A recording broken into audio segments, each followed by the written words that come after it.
오늘 새롭게 읽는 신약성경 22번째 시간이다.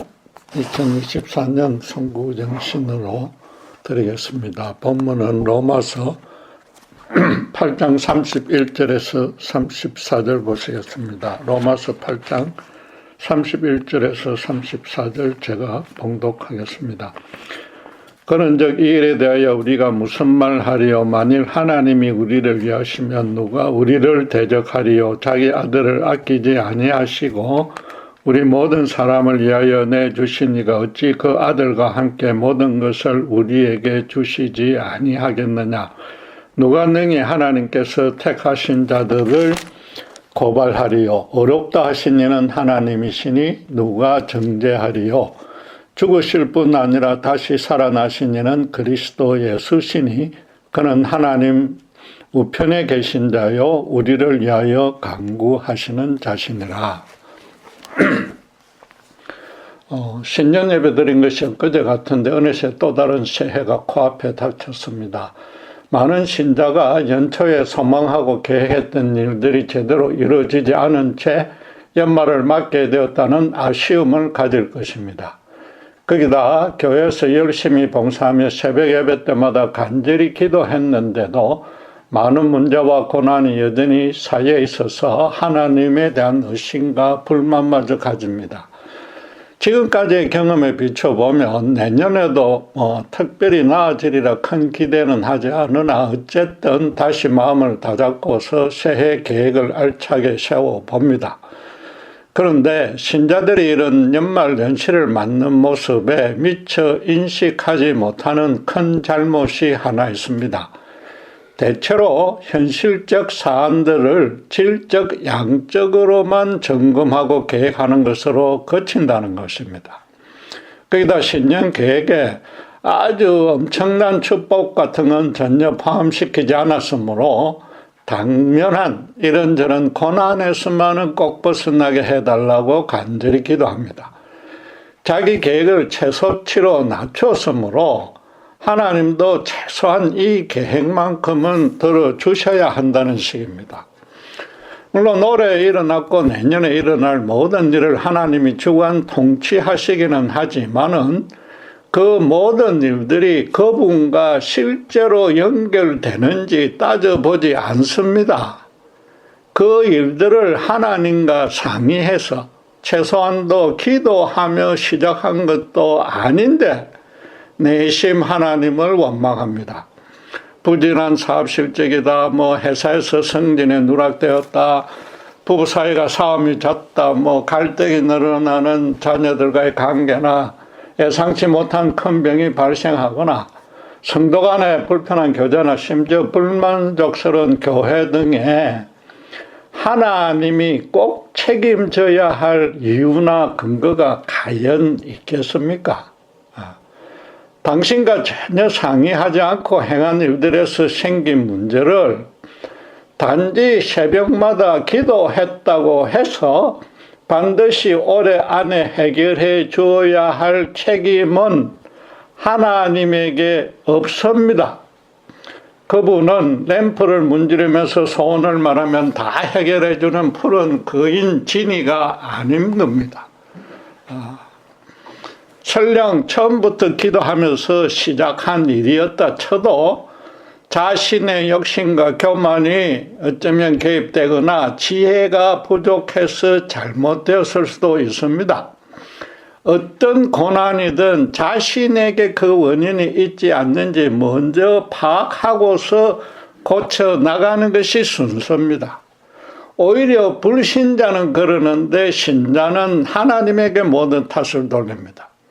문제가 일어난 후에 빚쟁이가 청구서 내밀듯이 무조건 하나님들을 해결해내라고 때를 쓰고 있단 말입니다.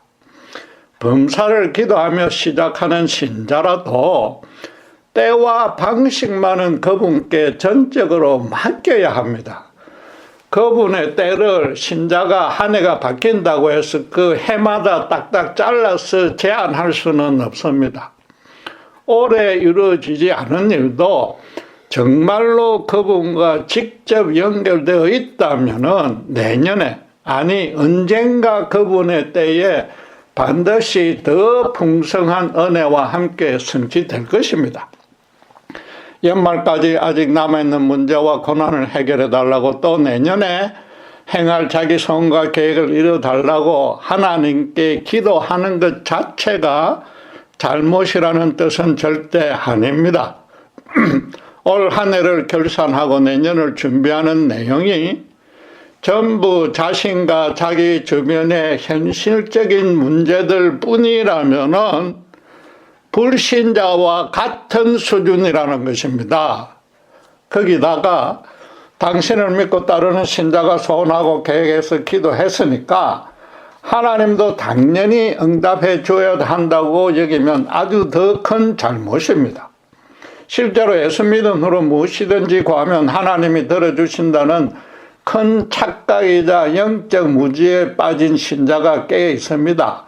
예수님은 물론 요한복음 14장 13절에 내 이름으로 무엇이든 구하든지 내가 행하리니라고 약속은 하셨습니다. 그러나 그 문맥상의 의미를 정확히 따져야 되는데 그 앞에서 주님의 일을 하면서 그 일을 위해 구하는 모든 것이라고 밝혔고, 또 그 뒤에서는 그러고 나면, 그런 기도를 하고 나면 너희가 주님의 계명을 지키게 된다고 했습니다.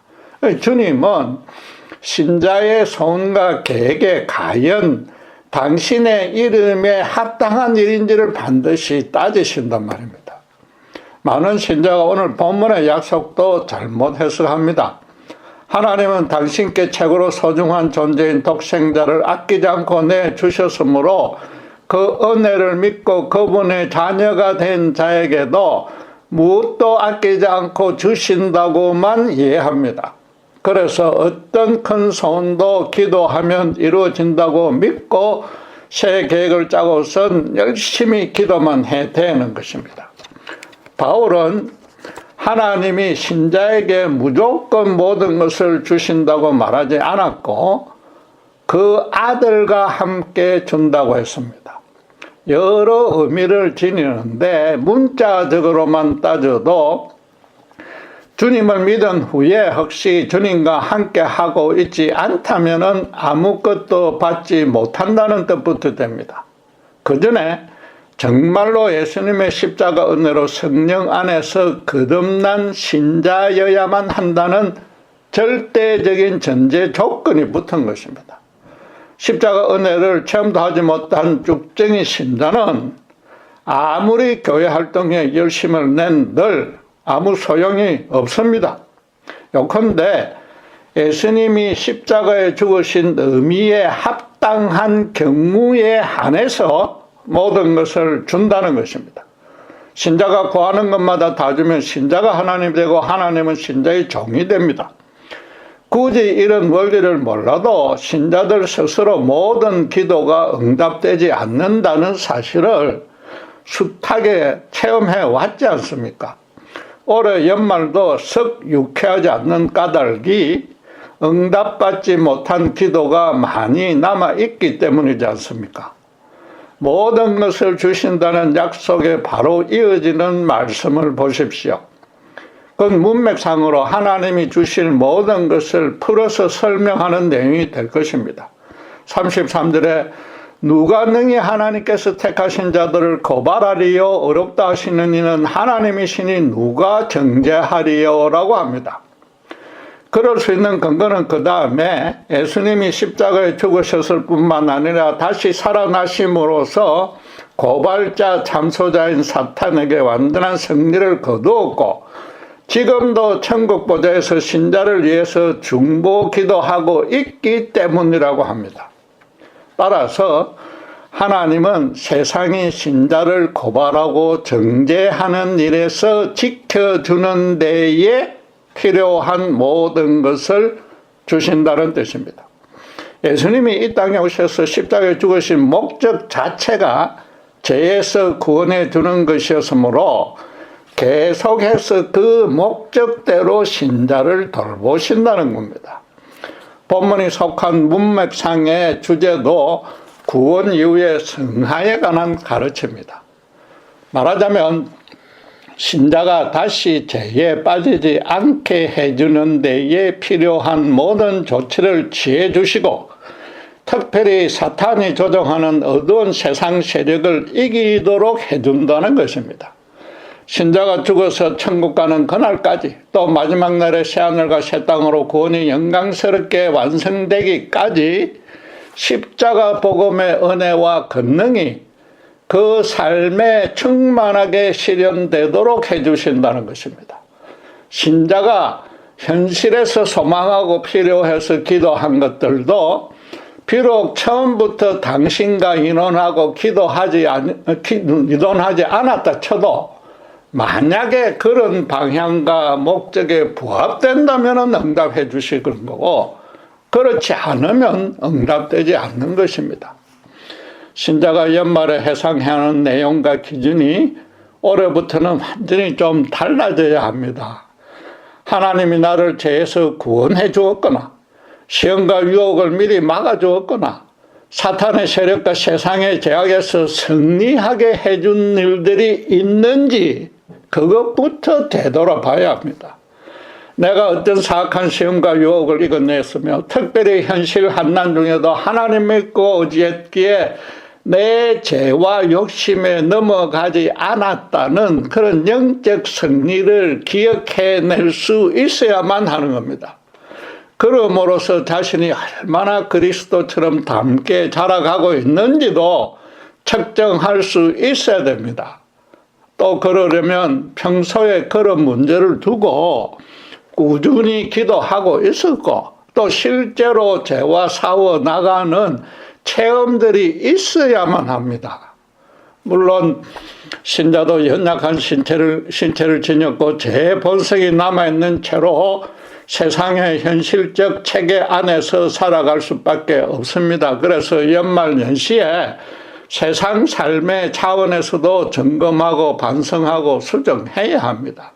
그러나 다시 강조하지만 연말에는 그 현실적인 일들에 과연 주님이 함께 했었는지 잘 따져봐야 하고, 연초에는 처음부터 주님이 틀림없이 함께 해줄 일들만 계획해서 시행해야 한단 말입니다. 최소한도 주님이 그 일을 정말로 기뻐하셨는지, 또 앞으로 기뻐하실지만이라도 따져봐야 하는 겁니다. 무엇보다도 굳이 올해다 내년이다 해를 구분 짓지 말고 언제 어디서 무슨 일을 하든 예수님이 이 땅에 오신 목적을 절대 잊지 말아야 됩니다. 주님은 신자의 예부를 둘러싸고 있는 현실적 문제와 고난을 해결해 주려고 이 땅에 오시지 않았습니다. 제자들이 마지막 성천하시기 직전까지도 다윗 왕국의 영광을 재현해 주길 바랬으나 너희는 딴 것까지 복음만 전하라고만 명했습니다. 공사역 중에도 오병이의 기적을 맛본 백성들이 당신을 왕으로 삼으려 했으나 주님은 그 자리를 멀리 피해버렸습니다. 대신에 현실적 문제는 일용할 양식만 있으면 충분하고 또 그것을 위해서 기도하면 채워준다고 약속했습니다. 바울도 에베소서 6장 12절에 우리의 씨름은 혈과 육을 상대하는 것이 아니라 이 어둠을 주관하는 하늘에 있는 악의 영들에 대한 싸움이라고 가르쳤습니다. 현실의 어려운 고난에 대해서 완전히 선발을 놓고서 영적 문제만 전념하라는 뜻은 아닙니다. 모든 세상 문제의 근본 원인이 인간이 사탄의 게임에 넘어간 때문이란 것입니다. 신자가 된 후에도 타락한 세상과 사탄의 해방은 물론이고 자기 속에 남아있는 죄의 본성에 져서 그런 현실적인 고난들이 생겨났다는 겁니다. 예수님이 약소국 이스라엘이 최강국 로마에게 침략당해 억울하게 박해받고 있는 사정을 예명한 것도 절대 아닌 겁니다. 이스라엘도 로마도 이 근본적인 죄의 문제를 해결하지 않으면 현실적 고난이 양쪽 다 계속해서 생긴다는 것입니다. 기도하여서 현실 고난에서 건짐을 받는 것도 아주 중요하고 귀한 믿음입니다. 그러나 그 그런 일에만 믿음을 소진하면은 암이 걸린 것도 모르고 진통제만 계속 먹는 꼴입니다. 더 이상 연말연시를 그런 식으로 어리석게 보낼 수는 없지 않습니까? 바울 사도가 지금 하나님의 뜻을 얼마나 간절하게 호소하고 있는지 제대로 실감할 수 있어야 됩니다. 하나님이 당신의 아들을 내어준 목적부터 정확히 알아야 하는데 완전하지는 않지만 이 율곡의 어머니 신사임당에게 비유할 수 있습니다. 아들이 하라는 과거시험 준비는 하지 않고 계속 놀기만 하니까 어머니가 어떻게 훈계했는지는 우리 모두 다 잘 알고 있습니다. 당신의 종아리를 걷고선 해초리로 피가 나도록 스스로 때렸습니다. 그 상황은 어쨌든 엄마가 피해자이고 아들은 가해자였습니다. 정확히 말하면 엄마가 잘못한 일은 하나도 없습니다. 평소에 신사임당은 틀림없이 인생을 올바르게 살아가는 길에 관해서 정확하게 훈계했을 것이며 당신의 삶으로도 하나에서 10가지 본을 보였을 것입니다. 그런데도 아들이 전혀 말을 듣지 않고서 장난꾸러기 친구들과 어울려 다니며 도끼자루 섞는 줄도 모르고 놀기에만 바빴습니다. 아들의 그런 모습을 보는 엄마로서는 얼마나 가슴이 아팠겠습니까? 자기 종아리를 때릴 때도 이렇게까지 해야 하는지 자기가 자신을 봐도 너무 한심하고 비통하기 짝이 없었을 것입니다. 어쨌든 이렇게까지 했는데도 정신 차리지 않고 계속 놀기만 한다면은 더 이상 다른 방안은 없기에 자식과 절교하는 수밖에 없다고 단단히 결심했을 것입니다. 엄마가 평소에 아무리 훈육을 해도 아들이 끝까지 놀고 먹으면 자식 스스로 자기 신세를 망치는 것입니다. 아들을 너무나 사랑하는 엄마로서는 자식을 그냥 그렇게 타락해서 버려두고 인생을 망치는 꼴을 도저히 두고 볼 수만은 없었기에 최후의 고육지책을 동원한 것입니다. 그 방안은 엄마의 그 모든 사랑이 최고로 완전하게 전부 다 농축된 결정체였고 또 그것보다 당신의 사랑을 더 확실하게 증명할 방안은 없었습니다. 자기 때문에 또 자기가 잘 되라는 뜻에서 엄마의 종아리에서 피가 흐르는 모습을 보고도 회개하지 않는 아들은 천하의 호로자식입니다. 천벌을 받아 마땅한데 옛날에는 동네 어른들이 먼저 돌로 쳐서 죽일 수도 있었습니다. 다행히 율곡은 진심으로 회개하고서 과거에 급제하여 나라를 위해 큰 일을 행함으로써 후대 사람들에게 존경받는 인생을 살았습니다. 하나님은 천하 만물을 각기 합당한 목적과 계획에 따라 만드셨습니다. 특별히 인간은 당신을 대신해서 이 땅을 거룩하게 다스릴 청지기 직분을 맡기려고 당신의 형상을 닮게 지었습니다. 인간을 만들고 나서 심히 기뻐했는데 인간과 참 기쁨으로 교제 동행하는 것이 창조의 목적이었던 것입니다. 그런데도 자기 혼자 세상 모든 것을 독차지하여서 자기만 높이려고 당신의 그 사랑의 품에서 뛰쳐나간 아담의 타락 때문에 모든 인간이 아무 의미와 기쁨 없이 인생을 허비하게 됐습니다. 이 세대에도 모든 인간은 스스로 자기 인생을 망치고 있으면서도 도끼자루 섞는 줄 모르고 향락과 제약에 취해 있습니다. 하나님이 자기들을 얼마나 사랑하는지는 아예 관심조차 없습니다. 이 땅이 전부인 줄 믿고서 수단 방법 가리지 않고 풍요와 출세만 지향하는 돈의 노예가 되어 있습니다. 자신부터 물질에서 우연히 진화된 물질적인 존재라고 믿음으로 물질을 최대한 고급스럽고 풍요롭게 축적하는 것이 인생에서 가장 현명한 길이라고 믿습니다. 불신자들은 그래서 연말에는 올해 현실 삶에서 물질이 얼마나 풍부해졌는지만 점검하고 내년에는 더 많이 벌 수 있는 수단과 방법만 궁리하고 계획합니다. 그런 아무 소망 없이 죽어있는 인간들을 살리려고 하나님은 당신의 아들을 골고다 십자가에 매달아 생명까지 그들에게 완전히 내어주셨습니다. 사탄에 미혹되어서 죄의 노예가 되어 있는 인간이 목자 없는 양처럼 방황하여 인생을 허비하는 모습을 하나님은 너무나 애처롭고 안타깝게 여긴 것입니다. 그대로 둘면은 살아서는 아무 소망 없이 항상 갈등 고뇌하다가 절망과 좌절에 빠지고, 죽어서는 끔찍한 고통이 그치지 않는 춥고 어두운 곳에서 사탄의 놀이개가 되어버립니다. 십자가는 죄에 빠져 당신과 원수된 죄인도 하나님이 지극히 사랑한다는 가장 확실한 증거입니다. 오래전에 멜 깁슨이 만든 그리스도의 순환이라는 영화에서 보듯이 주님의 경우는 신사임당처럼 종아리 피부가 살짝 찢겨져 피가 나는 정도가 아니었습니다. 로마 군병들로부터 40에 하나 감한 만큼 채찍을 맞아서 살점이 찢겨 나갔고, 이마에 가시 명령관이 박혀서 온몸에 피가 흘러내렸습니다.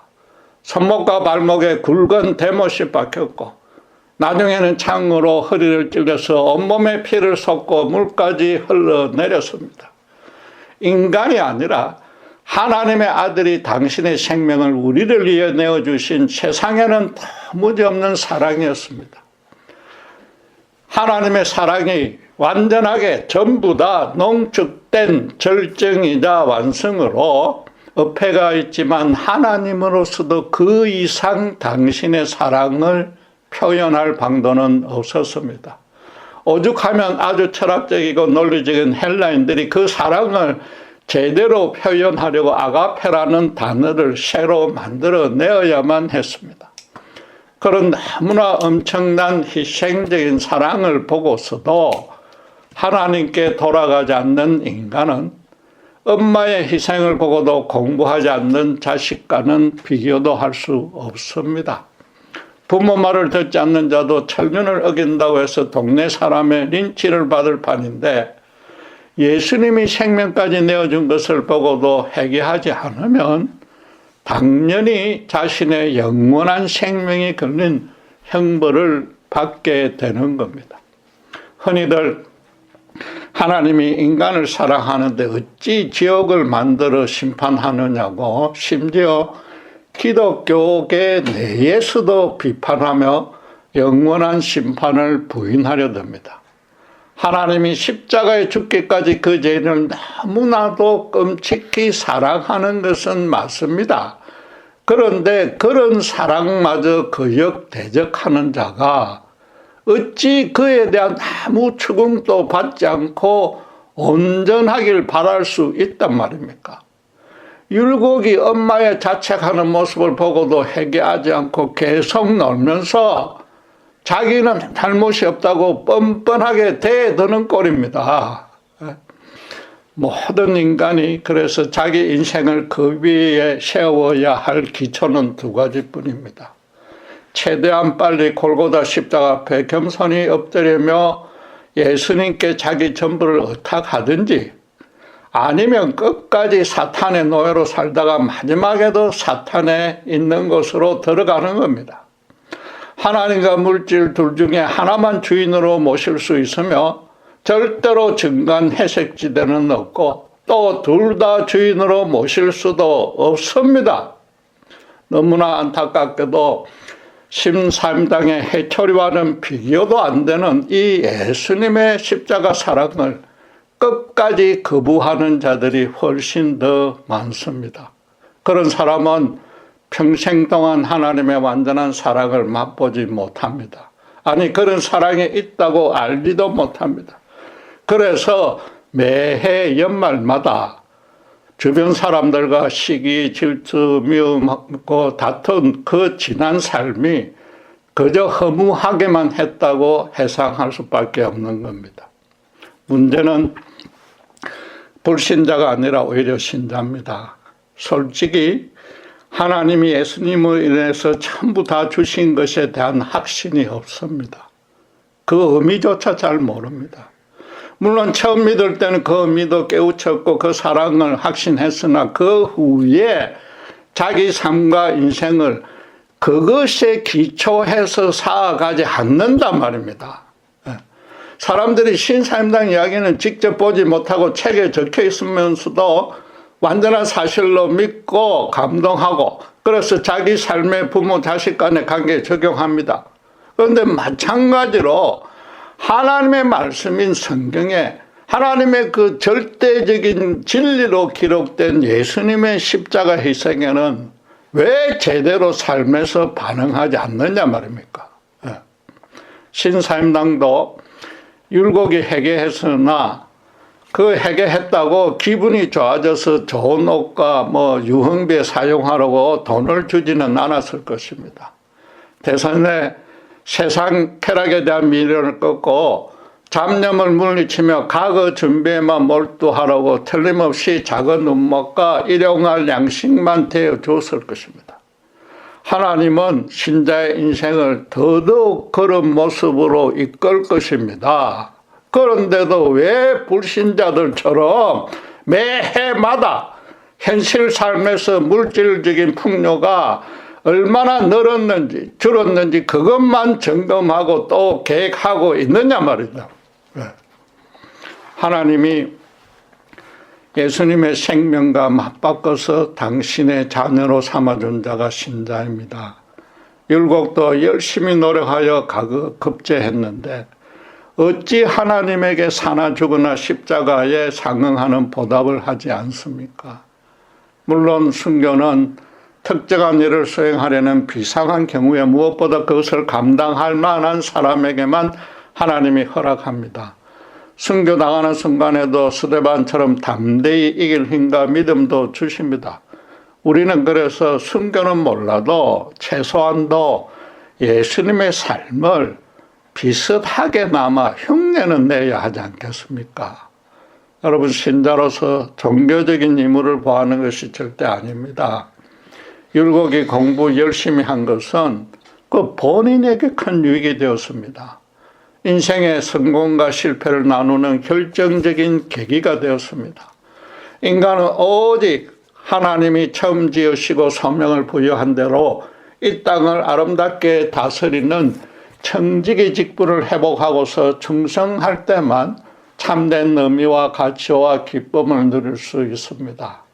예수님도 신사임당에 그랬듯이 제자들에게 십자가에 죽기 전 3년간 정말로 참된 인생의 삶이 어떠해야 되는지 정확하게 가르쳤고 또 실제 삶에서 철저하게 본을 보였습니다.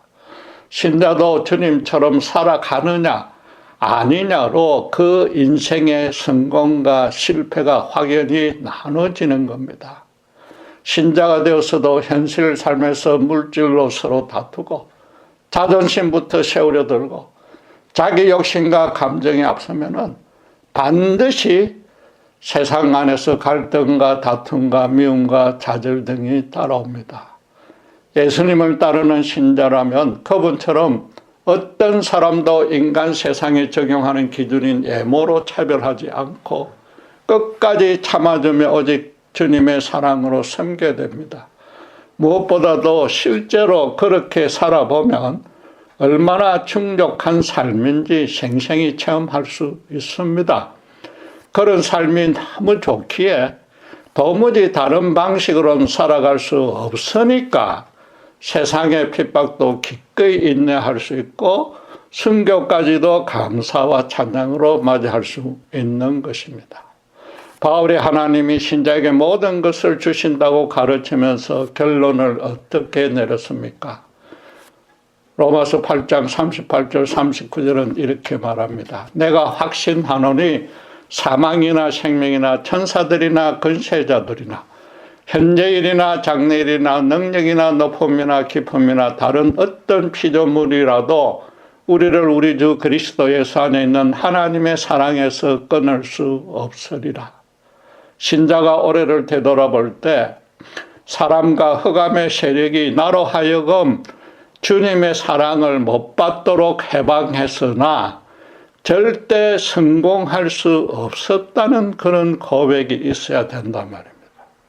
물론 여전히 연약하여서 그리스도를 닮아가는데 내가 봐도 너무 부끄러운 수준일 수 있습니다. 그럼에도 우리가 예수님을 진정으로 사랑하고 어쨌든 그 중심이 하나님께로 향해 있었다면은 올해도 알게 모르게 주님의 십자가 은총이 넘쳤고 내년에도 또 그렇게 넘칠 것입니다. 그리고 지금껏 설명드린 대로 연말연시를 보내는 관점이 지금까지와는 달리 혈과 육의 싸움에 집중하지 않는다면은 지금부터라도 그 신묘하고 풍성한 은혜를 발견하고 감사할 수 있습니다. 그런 은혜를 사형 내내 누렸던 바울인지라 로마의 감옥에 억울하게 갇혀서도 성도들에게 주 안에서 항상 기뻐하며 아무것도 염려하지 말고 감사함으로 기도하라고 권했습니다. 현실적으로 가장 궁핍하고 비천한 처지를 넘어서 처형당할 수도 있는 절망적인 상황이었습니다. 우리로서는 평생에 한 번이라도 겪기는커녕 상상도 못하는 고난입니다. 그런데도 항상 기뻐하면서 기도하라고 합니다. 그러면 하나님은 당신의 평강으로 기도한 신자의 마음과 생각을 지켜주신다고 했습니다. 현실 형편을 호전시켜서 염려를 없애주는 것이 아닙니다.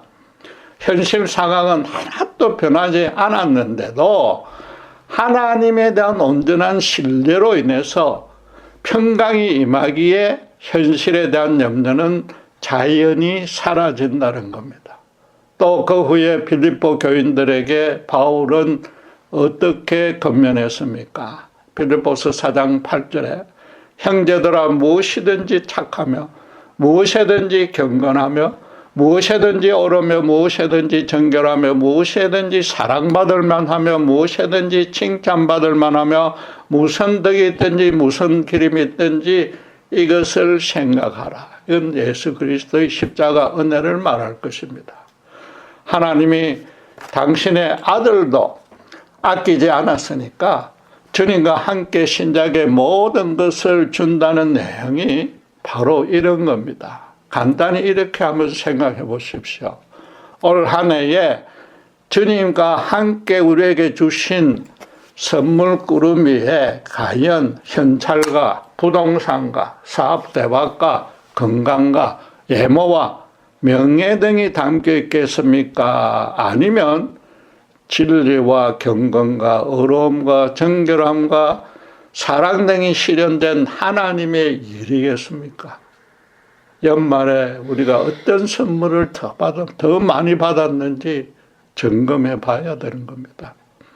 온갖 불치병을 주님의 기적적인 치유로 나은 사람들이 모여들자 주님은 그들을 물러앉게 한 후에 산상수훈을 시작했는데 그 첫마디가 무엇이었습니까? 심령이 가난한 자는 복이 있나니 천국이 저희 것임이라. 불치병에 나은 그것보다 더 큰 문자적으로는 세상 최고의 복을 주겠는데 그건 천국을 소지한 것이라고 말하는 겁니다. 또 그러기 위해서는 심령이 가난해져야 된다고 합니다. 예수님의 십자가 구원을 소지한 것으로 이미 모든 것이자 최고로 좋은 복을 받았기에 현실의 풍요나 궁핍으로는 더 이상 생각과 감정이 흔들리지 않게 되는 그런 심령입니다.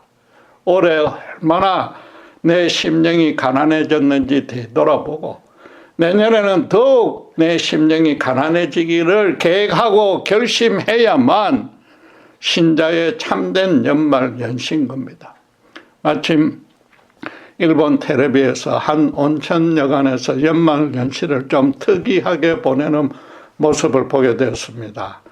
북해도의 깊은 산중에 사방이 숲으로 둘러싸인 온천인데 전기가 일절 들어오지 않았습니다. 인터넷과 스마트폰이 불통이고 텔레비도 없으며 호롱불을 켜놓고 어두컴컴하게 지내면서 나무를 떼서 취사를 하는 그런 여관이었습니다. 그런데도 한번 투숙해본 자들이 SNS로 세계 각지에 알리자 많은 외국인들이 연말연시를 보내러 몰려들었습니다. 현실 삶의 염려를 잠시 잊어버리고 자기 인생 전체를 진지하게 되돌아보려는 뜻이었습니다. 가족끼리 혼자는 서로 진솔하게 대화했고 혼자는 자연과 또는 자신과 대화했는데 모두가 1년 중에 최고 좋았던 며칠이라고 만족했습니다. 신자도 최소한 연말연시를 오직 하나님과 1:1 개인적으로 대화를 나누며 보내야 됩니다. 당장의 현실은 잊고서 자기 존재와 나머지 여생 전체를 다시 천천히 예수 십자가 안에서 조망하셔야 됩니다. 죽음도 하나님의 사랑을 끊을 수 없게 된 그런 예수 믿는 신자라는 이 엄청난 신분과 특권을 재확인해야 됩니다. 성경은 지금 예수님이 천국 보좌에서 지금도 신자를 위해서 빌고 있다고 선언하고 있지 않습니까? 아멘. 그래서 올해도 내년도 아니 죽기까지 주님이 맡겨준 청지기 직분을 어떻게 잘 감당할 것인가, 그러기 위해서 어떻게 그리스도를 닮아서 조금이라도 자라갈 것인가, 최소한도 죄와 흑암의 세력에 넘어지지 않기 위해서 어떻게 하나님과의 관계를 이어갈지 정말로 심각하게 고민해 봐야 된단 말입니다. 그렇지 않으면은 지금 것처럼 미련만 남는 올해고 크게 기대하지 않는 새해만 반복될 것입니다. 기도하겠습니다. 올 한 해 우리 현실의 삶의 풍요와 궁핍보다도 모든 일에서 예수님이 함께 했는지 되돌아보기를 원합니다. 비록 우리의 영적인 상태가 너무 연약하고 부끄러울지라도 예수님을 진정으로 사랑했기에 하나님의 신명하고 풍성한 은혜가 알게 모르게 함께 했으리라 믿습니다. 내년에도 우리의 영적인 안목을 더 크게 열어주시고 지혜를 성숙시켜서 어떤 고난이 닥쳐도 염려하지 않고 감사함으로 기도하여서 주님이 주시는 넘치는 기쁨을 누릴 수 있도록 저희들을 축복해 주시옵소서. 감사합니다. 우리 주 예수 그리스도 이름으로 기도드렸습니다.